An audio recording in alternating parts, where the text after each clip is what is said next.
Hello, what's up guys? Ayan, magandang hapon. Panibago na naman po ang ating lulutuin ngayong hapon na isi-share. Ito po ay Chinese recipe. Ayan, tingnan po ninyo kung paano ko ito ginagawa. Ayan. Ganyan po ang style ng mga inchik. Ginaya ko lang din po yan sa mga chef na pinapanood ko minsan sa mga Chinese chef, no? Ganyan po kasi yung ginagawa nila. At dinadry natin siya para sa ating pag-marinate ay hindi po siya matubig kasi ini-steam po natin yan siya. At madalas po, kung nakikita ninyo, pag nagmamarinate ang mga Chinese, ay nilalagyan po yan syempre lagi ng, anong tawag nito? Iba't ibang klase ng ingredients na ito na sinasabi nila ay 5 kinds of ingredients o minsan higit pa. Yan. So, soybean sauce po. Gusto ko pong meron yan lasa na yan kasi yung iba black beans yung nilalagay. Pero sa akin po ay ayaw ng mga bossing yung may black beans. Kaya yun na lang po yung ating nilalagay. At syempre, nilalagyan natin yan siya ng sesame oil, cornstarch at saka sugar, no? Masarap po kasi pag may mga ganyang klase ng ingredients kasi malasa siya masyado.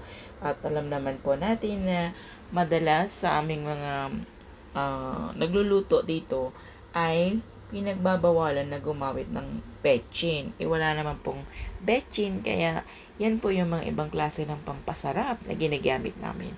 Minsan nilalagyan ko rin ng chicken cubes, no? Yon. At yan na nga, atin pong isi-set aside lang siya. At sa ating pag-i-steam yan, ay lalagyan natin siya ng dinikdik na bawang. Yan. At atin siyang imi-mince, no? Para ihalo natin sa ating karne mamaya bago natin siya i-steam. Alam nyo guys, trivia lang to, no? Alam po marami nang nakakaalam. Sa atin kasing mga Pilipino, madalas pag nagluluto tayo, hindi tayo naglalagay ng cornstarch. Dito po halos lahat ng niluluto ay may cornstarch. Kasi iba po yung texture ng karne na nilalagyan ng cornstarch sa wala. Kapag niluluto nyo po, parang medyo soft at medyo parang shiny yung karne. Pagka pong walang cornstarch, parang sobrang dry ng karne kahit malambot. Ang texture po niya ay hindi maganda.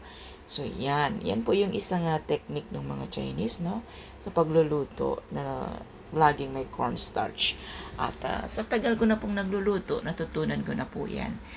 Yan. Meron din po tayo ditong sliced ginger. Ilalagay din po natin.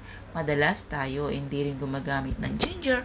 Pero sa mga Chinese po, kahit sa pag-isa, luya po, hindi nawawala yan. Kahit gulay, nilalagyan ng luya. Ayan. At ilalagay na po natin yan siya. Halo-haloin lang natin. At sa ating pag-steam ng ribs na ito, mga cups, no? Ay depende po kung gaano kakapal ang paghiwa natin. Madalas 30 to 45 minutes. Depende rin sa klase ng karne na binili ninyo. Kung itong klase kasi ng pag-steam na to, kapag sobrang lambot siya na parang natatanggal na sa buto, parang hindi rin siya maganda. Importante yung timing sa pagluluto kasi may mga bossing na ayaw nila ng ganun. Gusto nila yung medyo kinakagat.